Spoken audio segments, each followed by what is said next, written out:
বিসমিল্লাহির রহমানির রহিম। প্রিয় উপস্থিতি, সবাইকে আসসালামু আলাইকুম। আমি একজন ড্রাইভার। আমি নির্যাতিত মোটর শ্রমিক একত্র ঐক্য সমগ্র বাংলাদেশ কুষ্টিয়া জেলা কমিটির দপ্তর সম্পাদক। আজকে যে আমরা যে জায়গায় উপস্থিত হয়েছি, একটি হৃদয় বিদায়ক ঘটনা। আমরা রাস্তায় প্রতিনিয়ত জীবন দিয়ে যাচ্ছি। আমাদের পাশে দাঁড়ানোর জন্য আমাদের এই সংগঠনটা তৈরি হয়েছে, নির্যাতিত মোটর শ্রমিক একত্র ঐক্য সমগ্র বাংলাদেশ।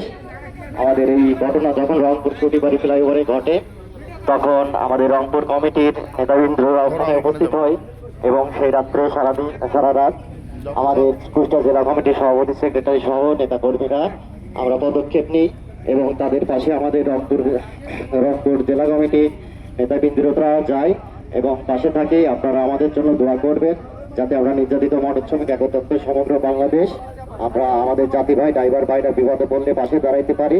এইটুকুই আমার বক্তব্য এবং আমার ভাই যেন আল্লাহ পাক তার সকল গুনাহ খাতা মাফ করে তাকে জান্নাতের মেহমান বানিয়ে নেয়। ধন্যবাদ। আসসালামু আলাইকুম।